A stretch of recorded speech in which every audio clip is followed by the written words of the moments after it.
29th. And today is October 28th. And you know what that means, don't you? Logical after October 29th. If you want to take a vacation, take it before that date, because who knows what will happen. Now, it could be a mothership that releases mini probes, that they come to Earth. The Galileo project that I'm leading is looking for unidentified anomalous phenomena, and it just needs a little more funding. We should be investing billions into this, according to Avi Loeb. And what started as this theoretical paper really took off and grew into every conspiracy theorist, doomsdayer's wet dream, right? People almost, it's like they forgot the part where they say in the abstract that it's completely theoretical. They don't, you think Avi Loeb really thinks this thing's an alien spacecraft? Did you see the smile on his face and how he was laughing when he said, oh, don't plan a vacation after October 29th. We just don't know. It could be a mothership. It could be, gosh, who knows? Could be the Death Star. The end of all things on October 29th.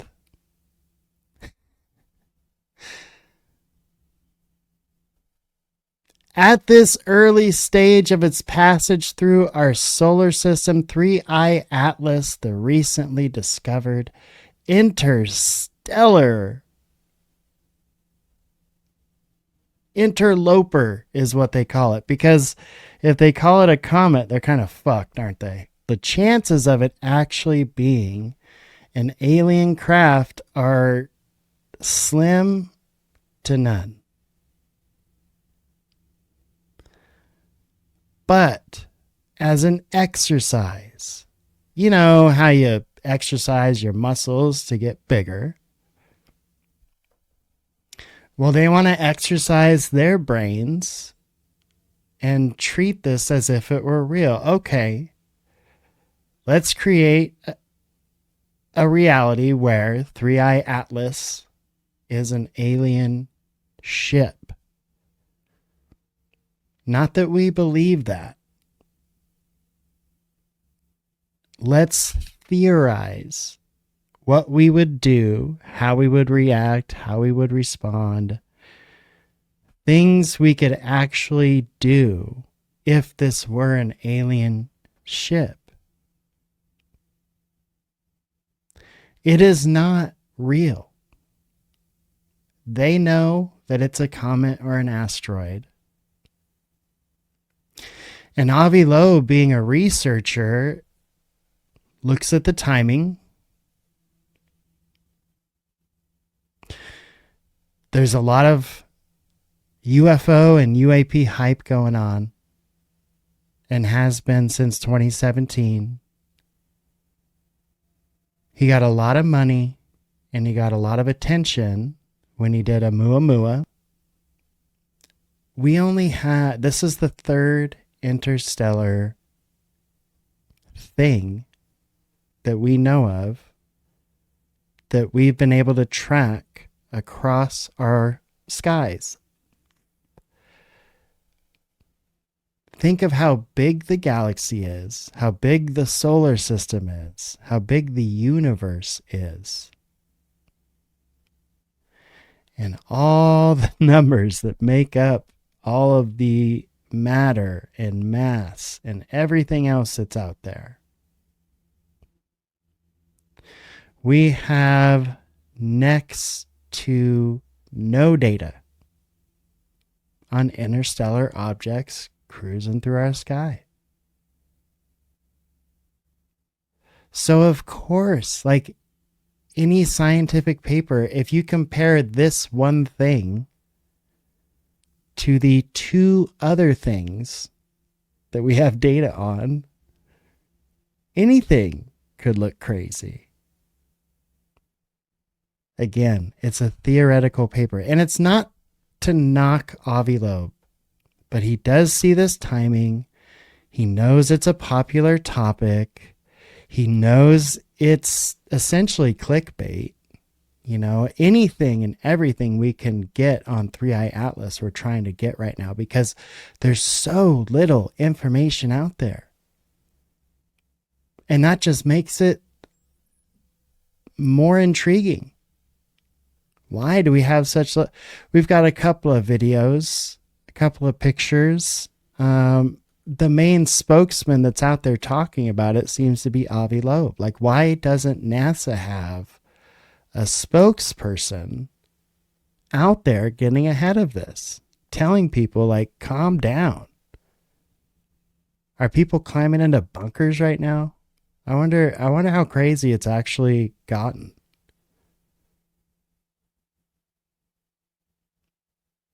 Is Elizondo in his bunker? I don't know. I bet not. I bet he's at his bar, drinking it up, having a good laugh with Avi on the phone. Look at this. Kathy says she doesn't even remember Oumuamua. That's how insignificant. Well, I'll tell you, Avi Loeb remembers it because Avi Loeb got paid. And now he's doing the same thing with 3i Atlas. Do you know how many clicks and donations and investments that man has probably gotten since they wrote this paper?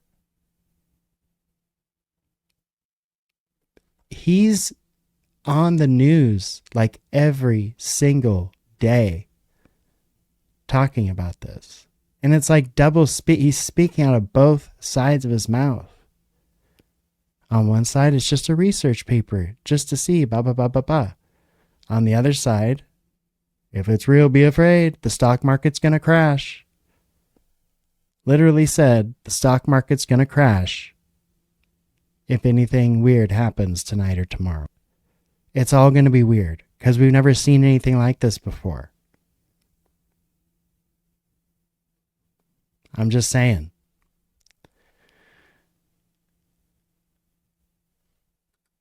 Oh boy, Kathy asked my thoughts on remote viewer projects. I think that at the end of the day with remote viewing, I think they wouldn't have kept doing it if there wasn't value to it.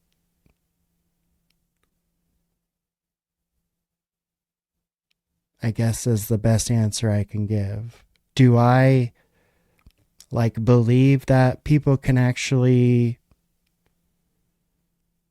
plug into some consciousness and see things like visions and things like that connect them to, I don't know, our reality and other reality? Fuck, why not? I mean, I'm a Christian, so all the weird shit that happened in the Bible, I mean, you can't just write that off. We can't just be like, well, it was weird and it was spiritual and there were aliens. Not aliens, there were demons and angels and everything else back then, but not anymore. Now there's not. So yeah, I think that there's definitely something to it. I don't know what it is. I don't know whether it's good or whether it's bad. I think as far as the government looks at it, it is 100% valuable, right? They typically don't fund things in intelligence that don't bring something to the table. Yeah, good question. I haven't really just sat down and thought, do I believe it's real or not? I've done a lot of research into it, but at the end of the day, I've never actually considered, do I think it could be done? I think they're doing something. You know what I mean? So this was a recent story today, Avi Loeb, on the 3i Atlas. This is a local Detroit news channel. A rare visitor from beyond our solar system is swinging by, and astronomers around the world are watching closely. Comet 3I Atlas just passed its closest point to the sun, about 130 miles away. Scientists say that distance means it's likely to survive the sun's heat and continue its journey through space. Now check this out. Hubble captured this image of on July 21st, when the comet was 277 million miles from Earth. Hubble shows that the comet has a teardrop-shaped cocoon of dust coming off its solid, icy nucleus. As it moves away, it could start releasing gas into overdrive, making it look bigger and brighter than ever when telescopes pick it up again in early November. Both NASA and the European spacecraft are ready to study it as an interstellar traveler heads back into deep space for good. One problem, much of NASA's staff is currently furloughed due to the government shutdown, so it's been hard to get a hold of anybody to talk about 3I Atlas. We emailed multiple press contacts with NASA and got pretty much the same response from all of them, an auto reply email saying NASA is currently closed due to a lapse in government funding. This mailbox is not being monitored. To talk more about 3I Atlas, let's bring in Steve Zeff from Michigan State University's Department of Physics and Astronomy. Steve, thanks for being with us this afternoon. Oh, glad to be here. So first, let's talk about what makes 3I Atlas so exciting to astronomers. Yeah. So as you mentioned, it comes from not our solar system, but it's coming from a different solar system. And so one of the things astronomers have figured out over the last few years is that there's billions of stars in our galaxy, and there's a lot of those stars have their own planetary systems, but they're hard to study because they're a long way away. And it turns out that those two have these comets in their outer regions, and every once in a while, one of them, there's lots of those comets, get sent off into space, and a few of them happen to enter our solar system because those then give us a way to study a little bit, a piece of that other solar system around other stars. So astronomers are excited because this is like a part of a completely different solar system, and it gives us basically a unique way to try to figure out how all these other stars and all these other planets get made. There's talk among some scientists about the possibility that this isn't a comet, but actually extraterrestrial intelligence. How do you respond to rumors like those? So almost every scientist who studies comets says this is pretty much like what you'd expect from a comet. And so there's a strong belief it hasn't done anything that's not out of the ordinary for a comet. And so if to really have a more extraordinary explanation, the fact that we can explain it with more basic, simple stuff we think we understand, that's what pretty much almost the whole community thinks. So anybody else is free to have their own ideas and put those out there. But there's a really sort of big consensus because it hasn't done anything that people can't explain with what we think comets do. All right. So what's your window here? When do you think you'll get the clearest view of the comet? Well, it depends exactly. Comets are a little unpredictable. You see that it's not exactly like a round sphere. It's got pockets, and so exactly what they do when they get heated up by the sun is a little unpredictable. As it's in its nearest passage to the sun now that you mentioned, so these we can't see it from Earth because it's basically on the other side of the sun. So the sun's brightness means we can't see it right now. But there are some things out in the solar system, our emissions out there to other planets that can see it now, and they're going to look at it. And also then it's about the end of November, beginning of December, that it'll come around the sun enough that we can see it again, and then we'll point all of our telescopes at it. Whether it's brighter then or before, it's one of the things we'll look at because it gets heated up by the sun, but it'll start cooling off again as it moves away from the sun, and it'll be a little bit less active, which is why we'll try to use those other things to study it when it's its closest passage. And I know that you guys have a lot of powerful equipment that you have at your disposal. Any chance that we'll get to see it with our naked eye? It's not going to be bright enough to see with the naked eye. or even just a really simple backyard telescope is probably not good enough. I'm sure we'll see. Well, it depends, I think, on the shutdown, but because the PR folks are all furloughed, as you could tell. But they will take the images, and there'll be lots of spectacular Hubble and JWST and other telescope images that'll come out. And then they'll compare those to the ones before. And we have, I want to do a shout out. We have some of the real, my junior colleagues are some of the real world experts on this. Daryl Seligman, an assistant professor here, and he has students Tessa Frinke and Hiro Yaginuma. And they published on this. And I still remember when it first came out in July, they were basically just not sleeping, working on it, studying it on the third floor of my building here. Did you see how like measured and kind of boring that was? Well, that's the appropriate interview to give there as an astronomer. Like, here's the facts, here's what we know, here's what we believe we'll see, and it's all based on what we know from previous research. Nothing about aliens, nothing about probes, nothing about funding. Just the straight deal from the hip. And guess what? It's not that exciting. Like, it's cool, but unless you're completely into astronomy, it's not that exciting. It's just an interstellar rock skipping through our galaxy. It's cool, but it's not a stop the presses deal until someone says it is an alien that has MD after their name. All right. That's the measured astronomer talking about 3I Atlas. Now, Avi Loeb, as we saw at the beginning of this space, straight came out and said, take your vacation before October 29th.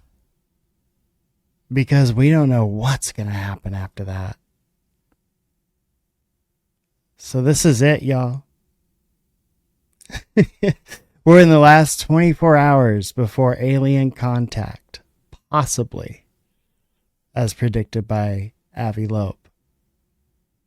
That kind of a comment, take your vacation before October 29th, he knows that's going to garner a lot of attention and generate what we call clickbait. So this is his interview with the gentleman, and they're inquiring about, hey, you just said don't take your vacation after October 29th. What the fudge does that mean? A Harvard astrophysicist has sparked widespread curiosity online by warning people to take vacations before October 29th, suggesting NASA may be withholding critical information about a mysterious interstellar object passing through our solar system. NASA says it's a comet, but Dr. Avi Loeb believes the object, known as 3I Atlas, may be something far more advanced and not natural. He joins us to explain why. Thank you for being here today. Thanks for having me. All right, before we get into the what ifs, let's talk facts, the science here. What are the three strongest, least contestable facts that we can say right now about 3I Atlas? That's exactly the right question, because we should not assume we know the answer in advance in a blind date of interstellar proportions.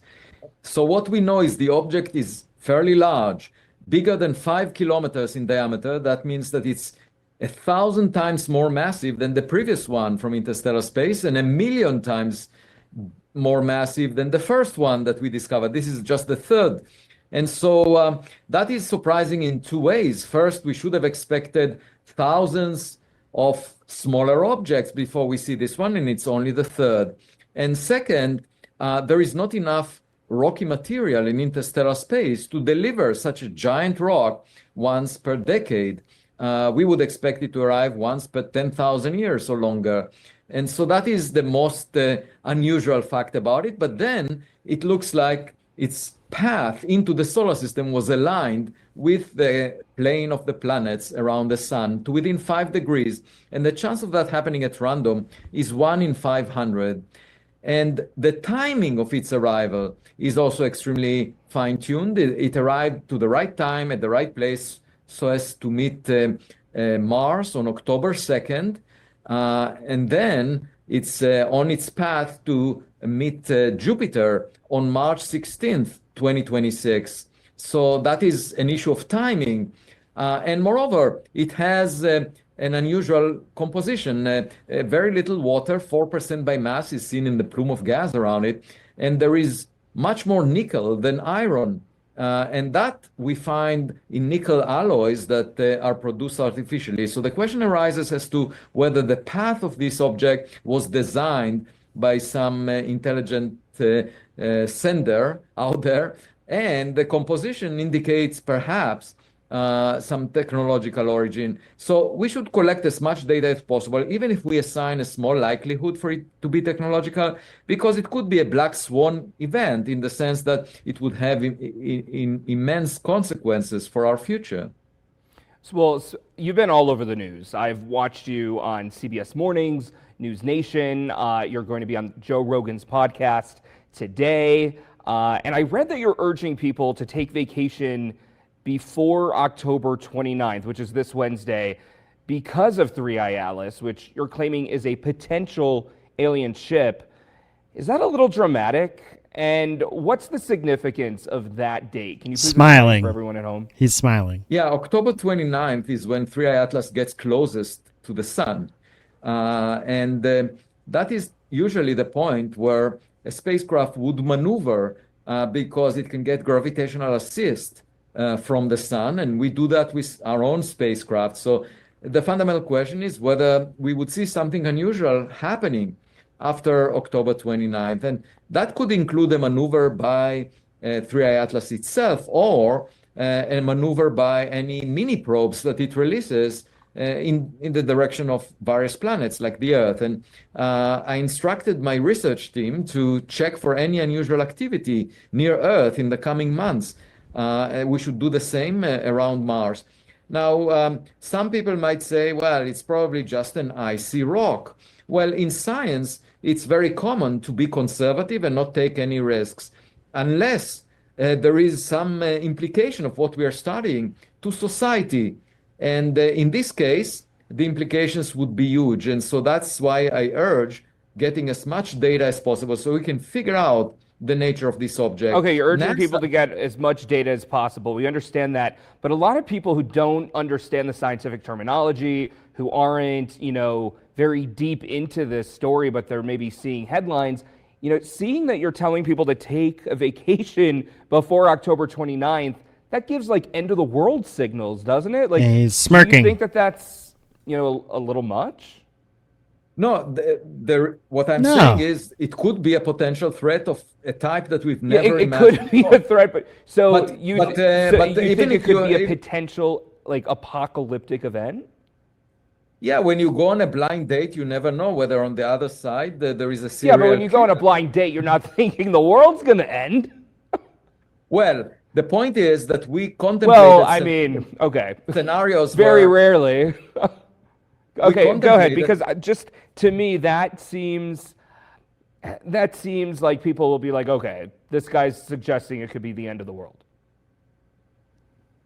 We contemplated scenarios that are similar to what happened to the dinosaurs. The dinosaurs 66 million years ago were killed by a giant just keeps rolling with it. Island, and that's definitely a risk that NASA takes seriously.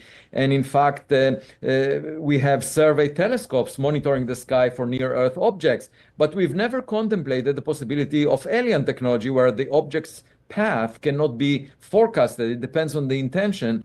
And now we are entering a new era where we will find new interstellar objects every few months. And my point is we launched Voyager and other spacecraft out of the solar system. and other civilizations may have done the same in our direction. And so we should definitely consider that possibility, even if we a priori assume that it's very unlikely, because the implications, as you say, would be huge. And of course, politicians might not pay too much attention to it until the first encounter. Once we have an encounter, we will need to consider allocating some significant fraction of the military budgets worldwide, which are $2.4 trillion a year, to space exploration, to having an alert system and a network. And here we go, folks. Do you see what happened there? I mean, I don't want to have to rewind it, but look. When he's pressed, you're saying this could be a catastrophic event. You're saying this could be the end of the world. With a smirk and a smile on his face, it's yeah, that's what I'm saying. Well, okay. But no, he doesn't ground it. Right? He doesn't say, listen, folks, this is a research paper. The odds of this being this thing are so minute. You don't need to lose sleep over this. It's a research paper on a what if. But he doubles down. He doubles down. So if you're here, and you're worried about 3i Atlas, or you know somebody worried about 3i Atlas, you can tell him Gabriel Speaks says, sleep easy tonight. Because you're going to wake up tomorrow and there's not going to be an alien invasion. I promise. It's going to be all right. But this is where we're at. This man has gone out and banged this drum for funding, obviously for funding. Isn't it amazing how he knows the exact worldwide military budget? He probably knows the US, the UK, Australia. He probably knows a bunch of countries' military budgets because he wants just a small fraction. Just a taste. Just a little bit. Just a small fraction of that investment. Fascinating stuff. Network of interceptors for potential threats in the future. Here, I have a question for you. Do you think NASA knows more than they're saying about 3i Atlas? Probably not. My interpretation of the delay on their side in releasing the best image that was taken of 3i Atlas with the high-rise camera on board the Mars Reconnaissance Orbiter is that it's not a sign of some extraterrestrial intelligence. It's more a sign of terrestrial stupidity in the sense that it's being triggered by the government shutdown. So, Professor, you've got the goods, but you also have critics right now who are saying that emphasizing a possible artificial origin, that it's inviting sensationalism and that it's weakening scientific credibility. How do you respond? Well, first of all, the mainstream in science made plenty of mistakes over the past few decades. We invested billions of dollars in directions that did not bear any fruits. For example, the search for supersymmetry cost billions of dollars in building the Large Hadron Collider, and we didn't find it. So being or calling yourself an expert is no guarantee that what you are talking about is correct. And we should be guided by evidence. And what my critics are missing is that usually when you deal with the composition of the universe, the early history of the universe, exploding stars, that doesn't affect our routines here on Earth.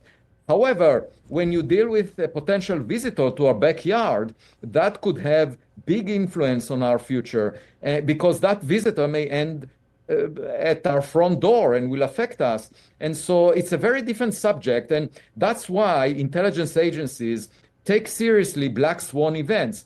October 7th was missed by the Israeli intelligence agencies because there were people just like my critics who are saying, oh, it's very unlikely that something like that would happen. And look what happened. Lots of people died. So the point is, we need to consider low probability events that have huge influence on ourselves, on the future of humanity, just because if we don't pay attention to it, we won't be able to somehow prevent them from happening. So just one more time, in simple terms for our viewers, what is the significance of October 29th? What should we know about 3i Atlas by this date? Right. So a few months ago, I defined a scale where 0 means that 3i Atlas is a natural object, and 10 means that it's a technological object that could be a serious threat to us. And as of now, I rank it between 3 and 4. So it's not a major threat at the moment yet, but we should consider the possibility that it might be, and therefore that it could be, and therefore take as much data as possible. And most likely it's not, but you have to make sure. And the way to make sure is not by listening to experts who are familiar with what rocks are doing, but instead to just... I got to give the man credit. 10 minutes into the interview, he did 10 and a half minutes into the interview, he did say it's most likely not. Hopefully, the paranoid schizophrenic caught that part before they tuned out and, locked themselves in their basement with a vault. Collect enough data to be sure what this object is. Okay, well, I appreciate that there are people like you out there who are asking these questions and, well, demanding these answers because you're everywhere talking about it. It's a very cool idea. Until you think about what if you run across one of those species that does not share your morals or values at all, and their whole goal is just to dominate, like some kind of virus. Like, it's all fun and games until you run into something like that that's more advanced than you are. That's why the three-body problem was so important. It presents that question, right? Yeah, but... And not like Independence Day. This is way more grounded in reality. So if you haven't checked out the three-body problem, the books, and if you're not about books, definitely the Netflix series is not bad. Of course, the books are better. The books are always better. But this is what we're talking about, right? In that series of books, we learn maybe the best way is to stay tucked away and hidden. Because we got some good stuff here. We should be pretty happy here on Earth. It's gorgeous here. And, oxygen is good. And a whole lot of other things that we enjoy are good. So maybe it's best not to go looking for trouble. It's definitely a valid argument. And it's a series of books, but those series of books really, really hammer it home, and you really start to think about things in that perspective, like, holy shit. Y'all remember Starship Troopers?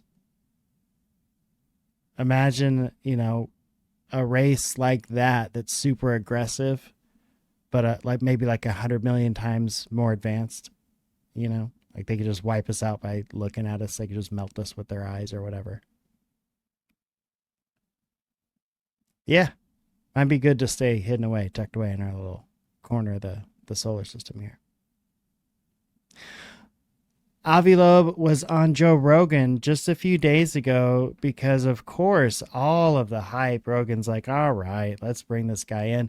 And he was on Rogan, I think, four or 5 years ago as well. They were talking about Oumuamua. And I'll pull up a little segment from that as well. But this isn't the full interview. Here's just some highlights about 3i Atlas specifically. when he was on the Rogan show just a couple days ago. So if you missed it, check it out. Things are getting very wild. Yeah, there is a lot of misinformation. You know, some people said, I invented 3i Atlas, this object, in order to distract attention from the Epstein files. Is that what people are saying? Yeah, and I said, look, this object is the size of Manhattan Island. It's at 4.5 times the Earth-Sun separation. If I was able to put it out there, you know, I would be more powerful than the Pope. And because we're talking about a giant object that you can see from any place on Earth. You know, you can buy online a telescope that will allow you, 0.5 meter in size, that will allow you to see it. It's out there. It cannot be faked. Well, those people are fools. You can't listen to those people. I don't listen to those. I don't listen to many people, you know. Initially, a lot of people were dismissing your concerns, and they were saying that this object is nothing but a comet, and it's very normal. But then as it got closer and as we got more data, it seems like you're correct. Well, this is a very unusual object. There is something really important to recognize here, that usually when you deal with scientific matters, they have very little impact on the future of humanity. Very little. You know, if the neutrino has a little bit of a mass, doesn't really matter. You know, when we discovered the Higgs boson, the biggest impact was to confirm some idea we had back in the 60s.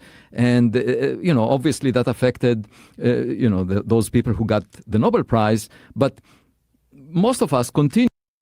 Well, I'm sorry. I just have to interrupt for just a millisecond. My friend Eric Hecker would beg to defer with you, my friend, about how powerful neutrinos can be and the things that they can be used for. Continued, as if nothing happened. However, here, if we ever encounter alien technology, everything will change. It will affect the financial markets. It will affect politics in a major way. So my point is simple. This is different than other scientific matters, and the intelligence agencies know very well that events with very small probability have to be considered seriously because they could have major implications. Just think about October 7th. The Israeli intelligence agencies had a theory that the Hamas will do nothing.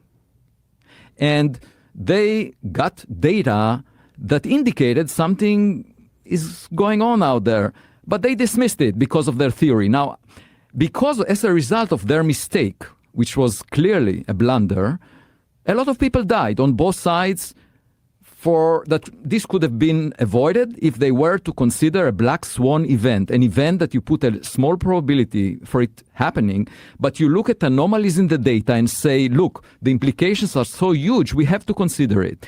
And, you know, this idea was already considered by the philosopher mathematician Blaise Pascal. He talked about God. And he said, look, of course, you might think that God doesn't exist. The probability for that is small, but the implications, if God exists, the implications are so huge that we have to discuss it.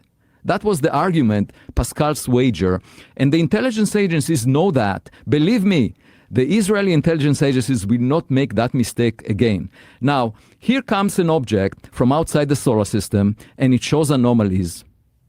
The scientists would say we should be as careful as possible at talking about anything other than a rock. Now, they say that when they know that humanity launched a lot of space junk, you know, a lot of technological objects to space. And we also know that there are 100 billion stars like the sun in the Milky Way galaxy alone. Most of them formed billions of years before the sun.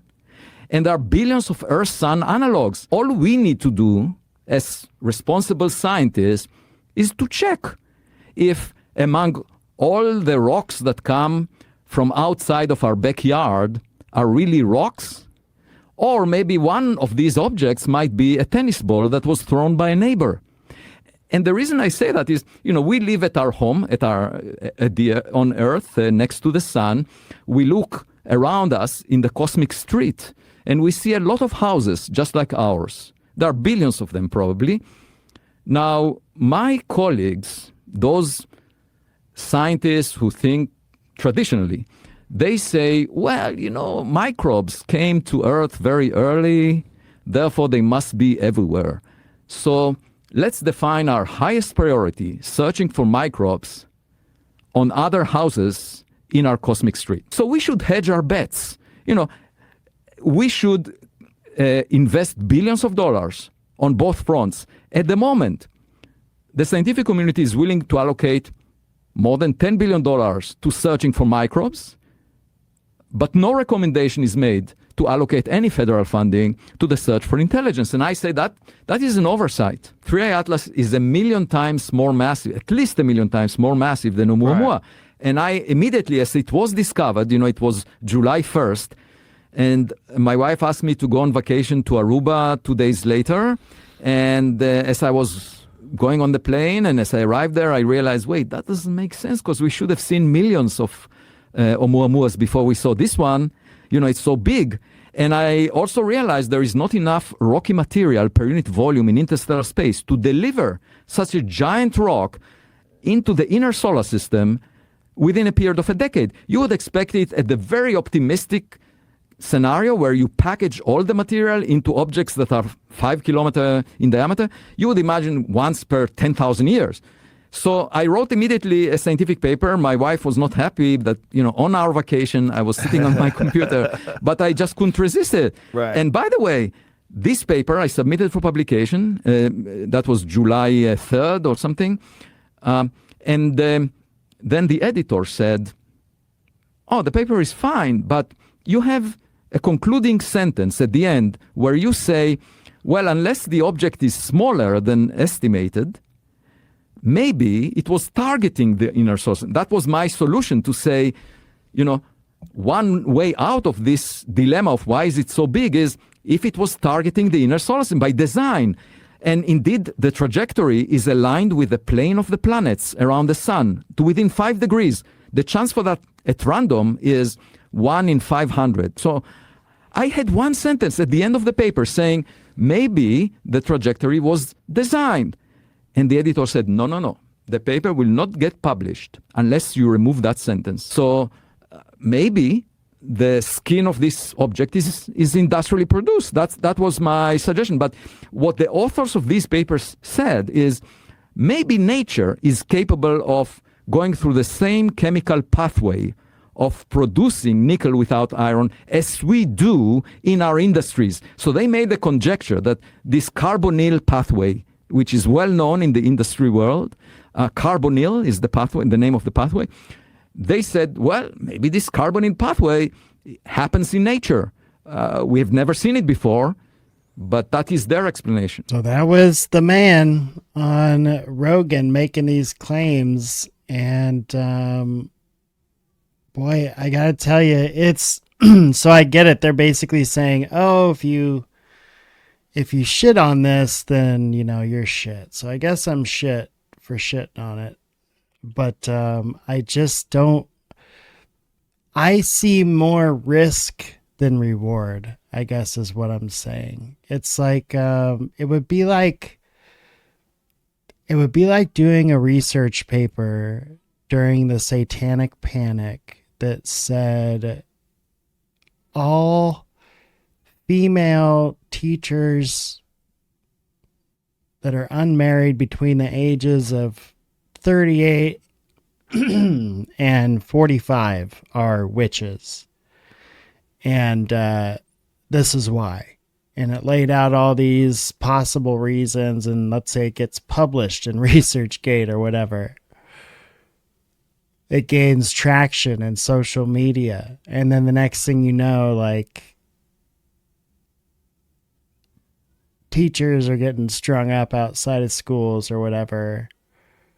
And they aren't witches. It's just something someone said that someone believed, like that a comet or asteroid is alien. He mentions Black Swan event over and over and over. You see, as these talking points, he'll do 1 million interviews, right? Clearly. And he has these talking points for every interview. It's a blind date. It's a Black Swan event. Funding. Let's check out a explanation on what a black swan event is, because we know a black swan event, obviously there's no such thing as a black swan, right? So we know there isn't a black swan, but what's the real reason for using that terminology? Is there more to it than just something not being real? Because we could just say something's fake. Why go as far as to say it's a black swan event? Let's take a look. There are no real black swans, only white ones, aside from the soft grays in youth. We have never seen a blue, green, or rainbow-colored swan, and we have never seen a black one, because they don't exist. That is why, when we say something is a black swan, we mean to say it is not real. It is impossible. This was the belief held across all of Europe prior to the 18th century, just a little over 300 years ago.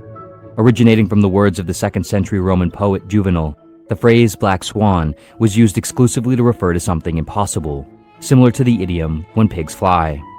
The reason for this was simple. No one in Europe had ever seen anything other than a white swan.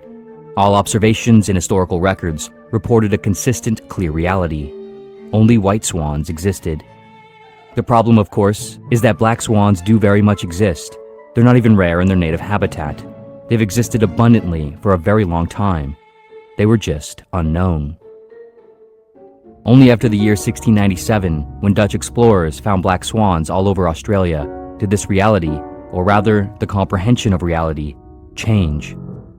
Centuries worth of consistent observations and subsequent expectations and phraseology revealed to be insufficient and false. As if a pig suddenly flew, what had previously been a symbol of impossibility suddenly became a symbol of humanity's inability to ever know what is and isn't possible. Black swans became a metaphor for unexpected events that undermine entire assumptions about truth. Taleb believes that most important historical events are black swans. Scientific discoveries, artistic achievements, technological breakthroughs, wars, global disasters, and major shifts in markets and ideologies are often black swans, according to Taleb. He writes, "History and societies do not crawl. They make jumps. They go from fracture to fracture with a few vibrations in between. Yet we like to believe in the predictable, small incremental progression. Across long time horizons, large numbers, or both, order begins to blur into the appearance of randomness and chaos. To sustain function, the human mind seems to bend around the variability, uncertainty, and chaos of the world, filling in the gaps and solidifying itself like wet concrete, turning otherwise unstable space into something solid and walkable. What we are left with is the illusion of stable ground and a reality that is set to break with a single step. The cosmos, the stars, Earth, life, these are all black swan events. And of course, we ourselves are a black swan event. An unlikely, unprecedented, self-aware, symbolic, tool-making, existence-questioning species that nothing could have ever predicted before us, that changed everything, and whose existence is now completely normal and obvious. Ultimately, we don't know what black swans might be lurking around us right now, grazing in the shadows of unknowability, floating in the mires of uncertainty. We are always at the edge, where light meets shadow, where stable land meets boggy ground, projecting out in all directions our comfortable narratives of linearity and predictability. But from the surface of our expectations all the way down into our most core beliefs, so much of what we expect and hold to be true could reveal at any point, suddenly and all at once, to be deeply flawed, incomplete, or flat out wrong. The laws of nature, our position in the cosmos, the very condition of the cosmos itself, the realities of consciousness and selfhood, our idea of what's right and wrong, what's important and what our purpose is, our expectations of the future. We don't know what is true, and we don't know what will happen. But we don't need to. At bottom, we don't even want to. The apparent randomness and unpredictability, as much as our minds work to smooth it over and fill in the cracks, provide the slants, slopes, and gaps that thrill us, that build us. If we wish to improve our experience in a chaotic universe, perhaps instead of always trying to predict or control events, worrying about what might happen or has happened, we should learn to enjoy the bird watching from the roller coaster ride that is existence. That was the Pursuit of Wonder YouTube channel, which I've now definitely subscribed to. So that's pretty fascinating stuff. Basically, Black Swan event being some kind of event where it's so huge that it's kind of like a pivot point. It alters reality kind of across the board for everyone, no matter what that reality is, right? Like it touches everything, and it can be real or not real as long as it has that impact. So very interesting stuff. This is one of the recent videos of 3i Atlas moving across the sky there.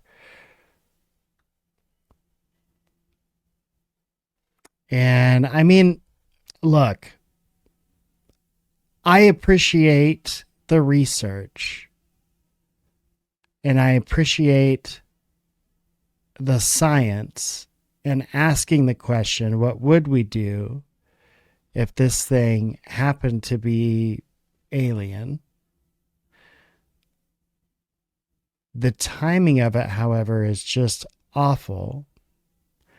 And the promotion of it is almost downright sleazy as far as trying to get funds and the fear mongering.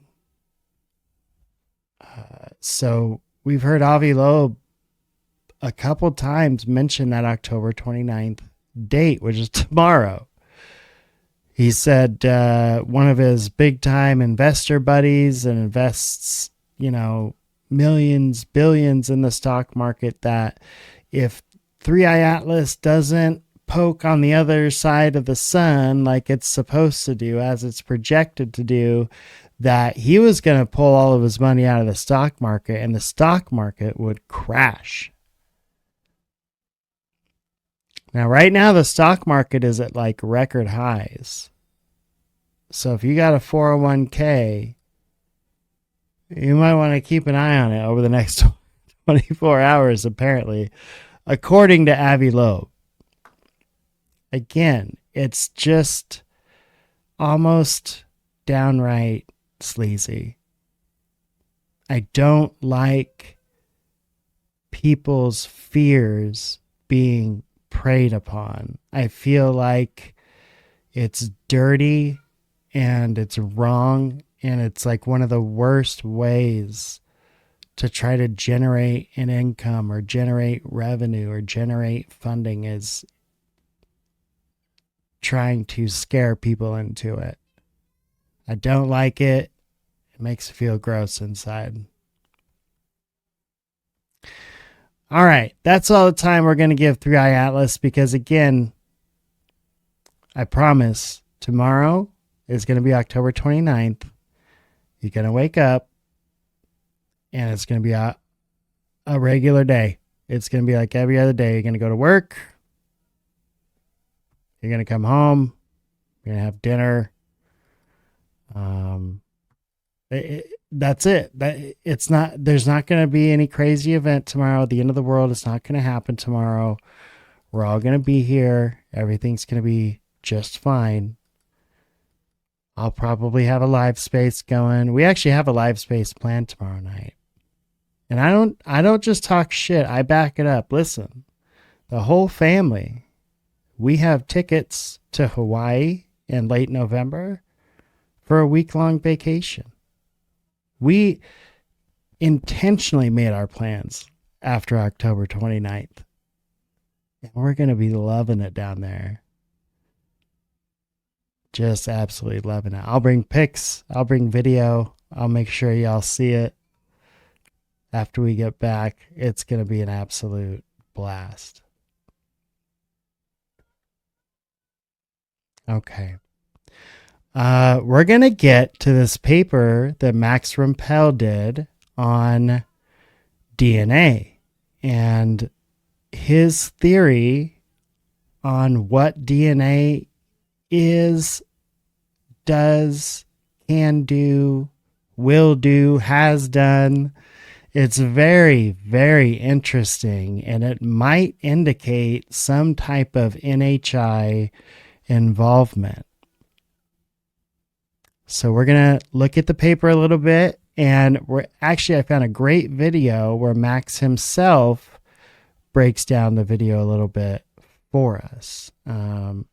Now, right before we get to that, we did have J.D. Vance, Vice President, make a comment about UFOs today.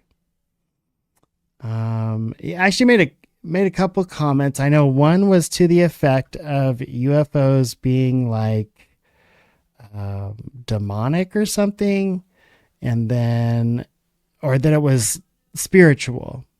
And then the other one, something to the effect that they really haven't made much headway. But here we go. This is J.D. Vance today talking about UFOs. Let's see what he had to say. One last question about UFOs. So I'm a mad UFO lunatic Me as too. well. Yeah. So, and you said, I think the Ruthless podcast that you were going to, in August, you were going to figure out what happened. So have you That was a little managed? tongue in cheek. I've not figured it out yet. I Right. haven't had the time to figure it out yet. But you've got access to all this. I do. classified. And I really want to sort of dig into it. You know, Marco's actually very interested in this too. We talked about this we talked about this back in our Senate days. So yeah, there's certainly an interest there. There's certainly an intrigue, but I haven't yet had the time to really dig in. Things have been so busy, but this is the crazy person inside of me. And there's, all of us put the tinfoil hat on from time to time. I'm like, I can't allow myself to become so busy that I spend the next 3 years and I don't get to the bottom of this. So I will get to the bottom of this, but it's going to take me a little time. Because Tulsi Gabbard says that she believes there are aliens. Do you believe that? I don't, it's interesting. I wouldn't say that I do or don't believe it. I mean, I'm a big believer that there are things out there that we can't explain. And so if another person sees an alien, maybe I see an angel or a demon. So I'm a big believer that there are like spiritual forces working on the physical world that a lot of us don't see and a lot of us don't understand and a lot of us don't appreciate. But, is it aliens or is it our guardian angel, or is it aliens, or is it a not so guardian force that doesn't care about us, or in fact, actively wishes us harm? I don't know the answer to that question. What I try to do is I try to say my prayers. I try to be as good of a person as I can be, and I try to do a good job. And hopefully that's all I need to do. Yeah, and we've heard that from a few of these senators that have really gotten into this topic. We've heard that it might be spiritual, alien, demonic. Luna went on Rogan and she said she started talking about the Anunnaki and books that weren't in the Bible, and things she thought they were, such as angels,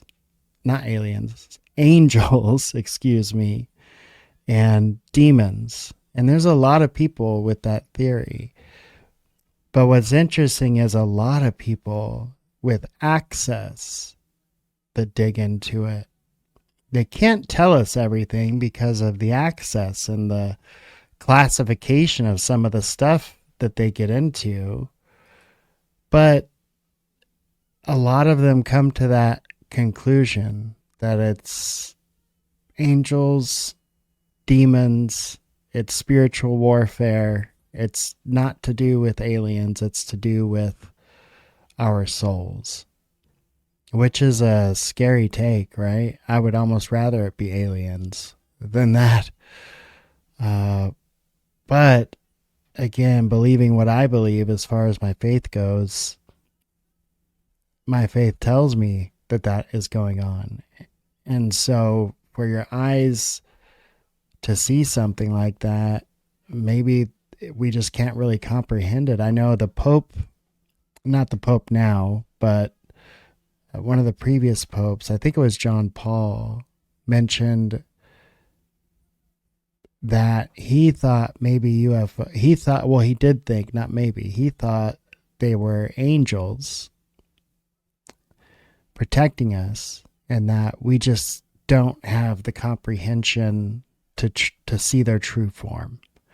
We're seeing them as whatever our mind projects, almost like that trickster story, well, not story, but belief, like the jinn, that we're going to project onto it whatever our brain can comprehend. And since we've been thinking about aliens in the sky for the last 100 years and what they look like, then that's what we see, some type of iteration of it.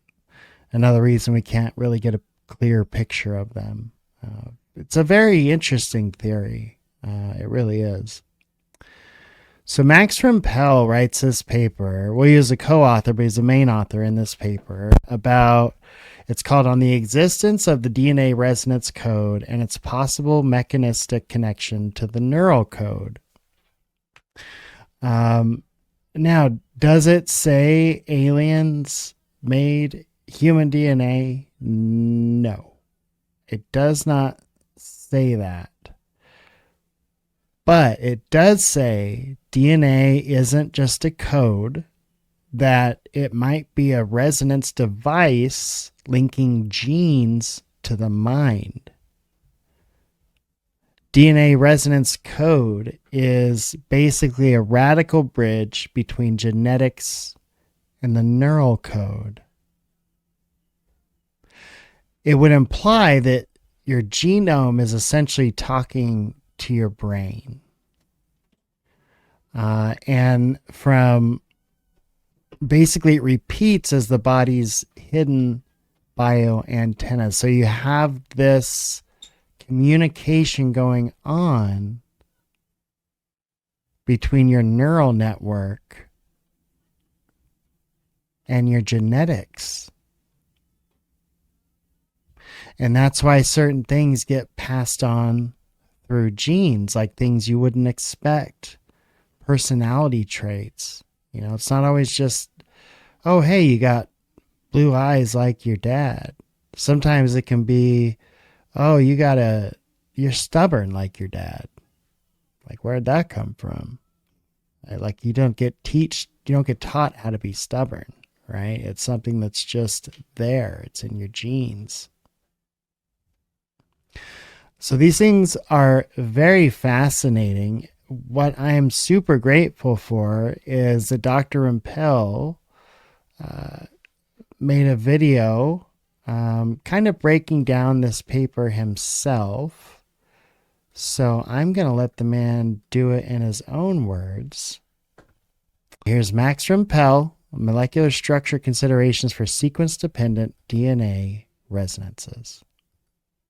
My name is Max Rampell, and I will speak today about butchered his last name. molecular Apologies. structure considerations for sequence-dependent DNA resonances. And my company is dnaresonance.org. I will start with a chronology of the biofield research. The term biofield encompasses electromagnetic and acoustic fields regulating living systems, excluding biochemical, neuronal, and mechanical signaling. I'll start with ancient mentions of the biofield, prana in ancient yoga, chi energy in ancient traditional Chinese medicine, healing energy in many ancient cultures. The scientific research starts with Franz Mesmer in 1774, who demonstrated animal magnetism in experiments with people. He called it animal magnetism. In 1810, Berzelius introduced vitalism and defined it as that life is driven by a vital force. In 1840, Johannes Peter Müller said that light and sound waves show that living organisms possess a life energy unexplainable by physical laws. 1892, Hans Drake proposed biofield experiments with fertilized urchin eggs. 1920s, Alexander Gurevich, Hans Spemann, and Paul Weiss independently proposed morphogenetic field. And morphogenetic field is defined as a field which determines the shape of the body and the structure of the organs. 1920s and 1940s, Alexander Gurevich produced experimental evidence for mitogenic radiations. The idea of DNA resonance is that DNA sequences send and receive electromagnetic waves, guiding the morphogenesis of the organism and the functions of its cells. It's not the biofield fact, but it's essential for the story. In 1953, the DNA double helix was discovered by Watson, Crick, Wilkins, and Franklin. In 1960, experimentally, Lev Blumenfeld discovered magnetic properties of the DNA. In 1962, Boris Deryagin discovered polywater experimentally. In 1963, Per Olof Lodin proposed quantum genetics and proton tunneling and delocalized pi electrons in DNA. 1968, Hermann Froelich proposed long-range coherence and cellular resonances. 1969, Stanford Goldman proposed biological quantum mechanics and DNA hologram. 1972, Richard Alan Miller expanded the idea of DNA hologram and Bort web and proposed that DNA creates biofield. 1978, Fritz Albert Popp introduced experimental biophotonics, and in 1984 proposed that DNA is the source of the biofield. 1987, Rupert Sheldrake proposed that DNA is an antenna for morphic field and introduced morphic resonance. In 1988, Jacques Benveniste published water memory experiments. In 1994, Peter Garyaev published wave genome idea. In 1994, Stuart Hameroff and Roger Penrose proposed information transfer via microtubules and a quantum model of consciousness. In 1999, Alexander Burlakov demonstrated morphogenic field experimentally using fish embryos. And in 2017, demonstrated the effects of DNA fields. In 1999, Michael Levin showed experimental effects of static electric fields in morphogenesis. In 2003, Gerald Pollack published experimental easy water properties, which is essentially polywater, and later radiant heat affecting water structure. And he also later proposed that DNA helix shapes water layers. In 2009, Luc Montagnier published kilohertz resonance electromagnetic frequencies of DNA solutions. In 2012, Konstantin Mail proposed structured electromagnetic waves for DNA resonance.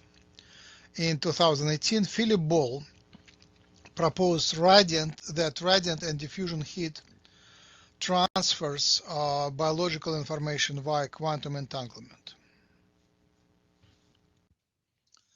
Let's now focus on water structure near DNA. As I said, in 1962, Boris Deryagin discovered polywater, structured water formed near surfaces. In 1969, Lippincott proposed a polymeric structure for polywater. It branches, and to keep it neutral, the branches cannot reconnect. And this causes the branches to be separated by gaps or canyons. And this also should cause the continuous dynamic restructuring of this polymer.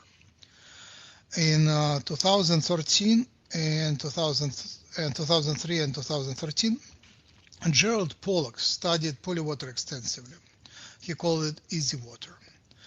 He proposed that polywater forms around DNA, that its layers are perpendicular to DNA, and that every layer is shifted stepwise by 1.5 angstrom in one of three directions, and that DNA imprints its helical structure on polywater via these shifts.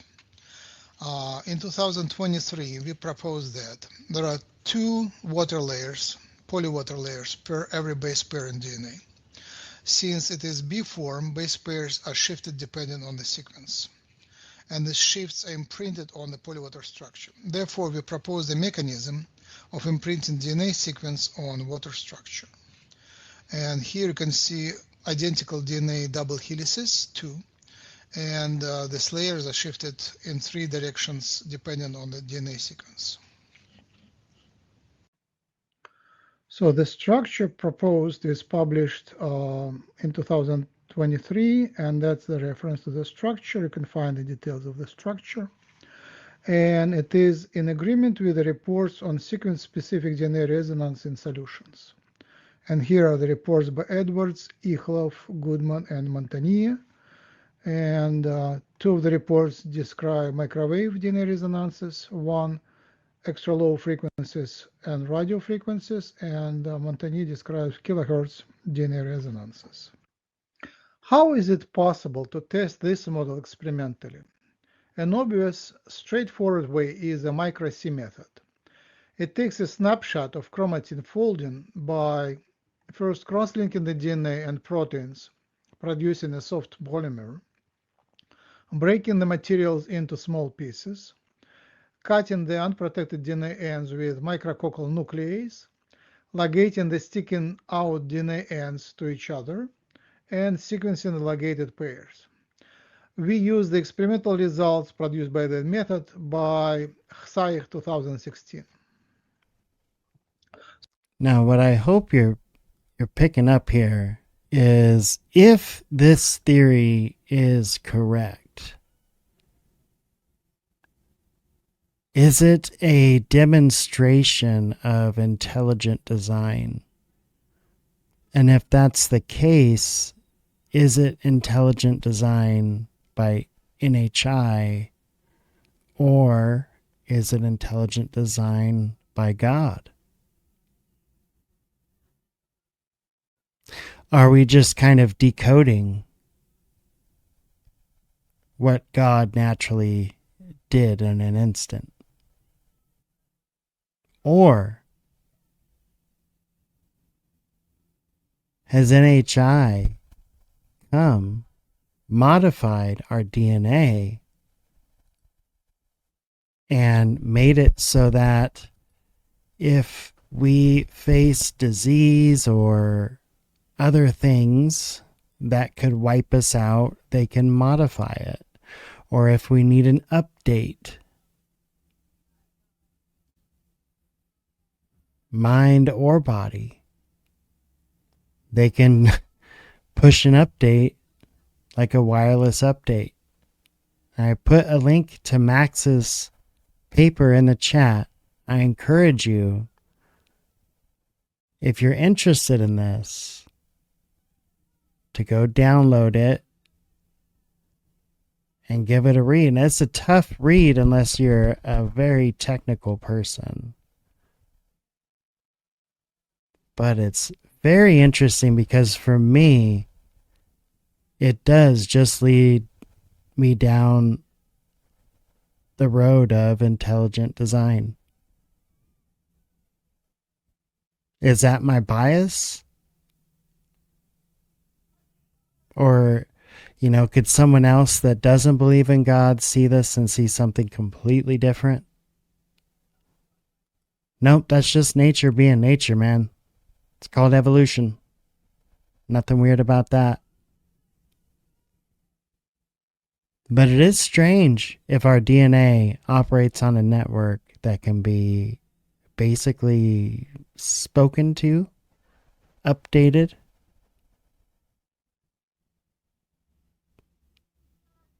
Wild stuff. Okay, we're going to let Max continue. So in this data, we know which pairs of sequences adhere to each other. So we tested whether these pairs are more homologous to each other than to the sequences over 1 kilobase away. So we take the sequence, search for homologs in Purian code with the parameters that they should be longer than 15 base pairs and should contain less than 3% mismatches and should have no gaps. As a result, we see that the sequences that touch each other contain many more homologs in each chromosome than the sequences that are 1 kilobase away from the ligation point. So this confirms that the homologs are actually present in the sticking sequences more frequently. So the experimental micro-C sequence data confirmed our prediction with a high statistical significance. It is well known how complementary single-stranded DNA strands stick to each other. In the proposed sequence-specific homologous double-stranded adhesion, it is different since it works through structured polywater layers. All right, y'all. So I put the link to his paper in the chat. I appreciate you hanging out. Look, y'all. 3i Atlas is just a rock. It's a cool rock. It's flying through space and all that kind of stuff. But it's just a rock. I assure you. And tomorrow, you're going to wake up and everything's going to be fine.